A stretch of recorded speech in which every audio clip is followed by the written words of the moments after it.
Police శాఖ పూర్తి బాధ్యత తీసుకోవాలి కదా. ఇప్పటి వరకైనా కానీ పోలీస్ శాఖ పలానా విధంగా జరిగింది, ప్రోటోకాల్ అంశాలు ఇవి, మా డిపార్ట్మెంటల్ యాక్షన్స్ ఇవి, లేకపోతే లీకేజీలు ఎవరు, ఇప్పుడు ఉదాహరణకు వీఆర్ మీద పంపారని లీకేజ్ ఎవరు ఇచ్చారు, అది లీకేజా నిజమా, నిజమైతే ఆ నిర్ణయం ఎవరు చేశారు, ఇంత జరుగుతుంటే వీఆర్ అనే ఒక నిర్ణయం తీసుకోవడానికి వాళ్ళకు అంత ధైర్యం ఎలా చేశారు, ఏ మద్దతు లేకుండా. కాబట్టి ఎంతో కొంత దీని వెనక దీన్ని మాఫీ చేసే ఒక పెద్ద ప్రయత్నం జరిగింది అనేది చాలా స్పష్టం, లేకపోతే ఇంత దూరం రాదు. సో ఇప్పటికైనా ఒకటైతే ఇందులో అతి ప్రమాదకరమైంది, నేను ముందు రోజు నుంచి చెప్తున్నాను, ఇదేదో రాజకీయ వివాదం అనంతకు మించి కుల వివాదం లాగా చూపించటము, కుల గోత్రాలు తీసి వాటి మీద మాట్లాడుకుంటూ పోవటం కూడా ఒక పెద్ద తప్పు జరిగింది. ఇప్పటికైనా దాన్ని ఎక్కడో చోట దానికి ఫుల్ స్టాప్ పెట్టాలి. వీటన్నిటికీ ఒకటే ఒక సమాధానం, న్యాయ విచారణ జరిపించాలి. ఉంటే ఒక సిట్టింగ్ జడ్జి లేకపోతే రిటైర్డ్ జడ్జితో సమర్థులైన విశ్వసనీయమైనటువంటి ఒక న్యాయమూర్తి, గౌరవనీయమైన న్యాయమూర్తితో విచారణ జరిపిస్తే కానీ పూర్తి వాళ్ళు ఎవరినైనా సమన్ చేయగలుగుతారు, ఏదైనా తేల్చగలుగుతారు. అన్ని కోణాలు కూడా, అప్పుడు రాజకీయ కోణాలు కూడా ఎవరైనా ఉంటే చెప్పు. అలా కాకుండా ఏ డిపార్ట్మెంట్ అయితే ఇవన్నీ చేసిందో, ఈ ఆలస్యానికి కారణమైందో, కొంత మాఫీ చేయడానికి ప్రయత్నించిందో, ముఖ్యమంత్రి వేసిన చర్య కంటే తక్కువ చర్యతో దాన్ని సరిపెట్టడానికి ప్రయత్నించిందో, అలాగే మీడియాలో ఇవన్నీ వచ్చాయంటే ఎవరు ఇచ్చారు? తప్పకుండా పోలీసులే ఇచ్చి ఉండాలి కదా. మీడియాకు లీకులు ఇస్తూ చట్టబద్ధమైన పాత్ర విస్మరించిందో ఆ శాఖకు సంబంధించిన దిగువ స్థాయి అధికారిని విచారణ చేయమంటే ఆయనకి ఎన్ని సంఖ్యలు ఉంటాయి, ఎన్ని అవరోధాలు ఉంటాయి. కాబట్టి అది న్యాయం కాదు.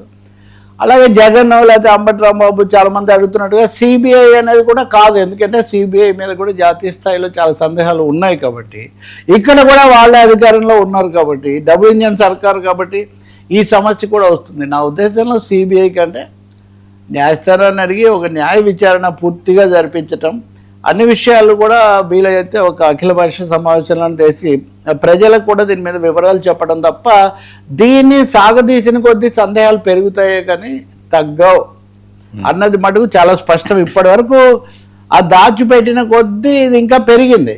ఇప్పుడు మీరు చూడండి, నిన్న మొన్న మనం ఎన్ని స్టోరీస్ చూసినా అన్నీ సాయి కృష్ణ అతను, ఇప్పుడు చూడండి సిఐ నాగరాజ్ చుట్టూ వివాదాలు.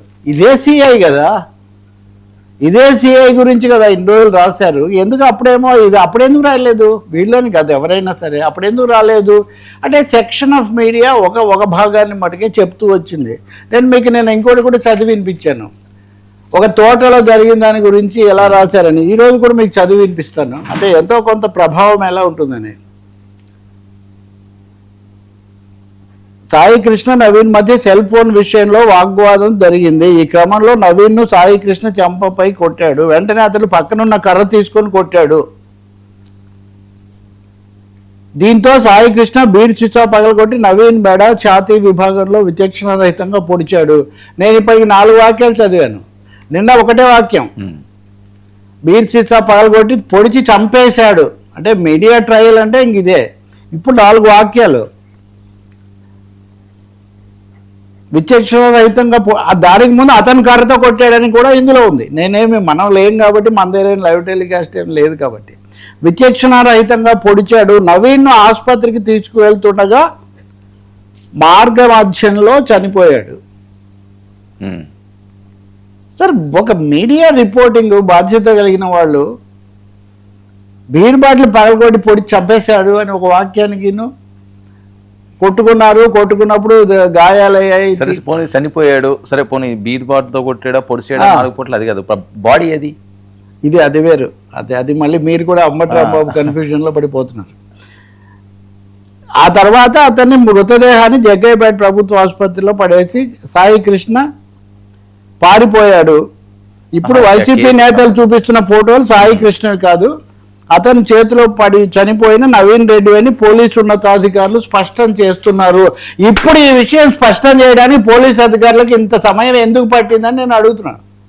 నేనే కాదు, అందరూ అడుగుతున్నారు.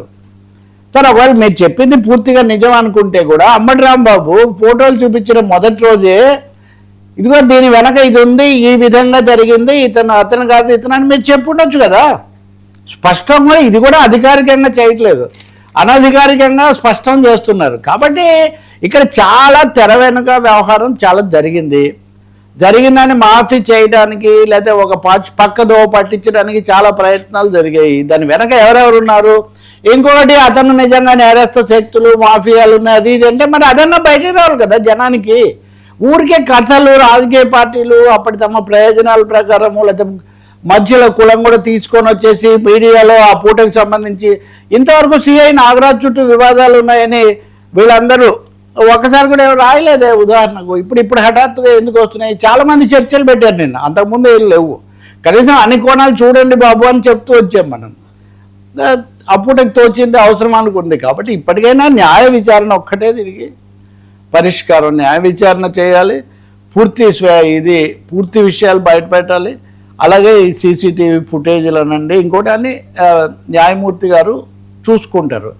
ఇంత లోపల దీని మీద వాళ్ళు రెచ్చగొట్టారని వీళ్ళు రెచ్చగొట్టారని వాళ్ళు అదే ఆపాలి. తప్పకుండా ఆందోళన వస్తుంది. పోలీస్ స్టేషన్లో ఒకడు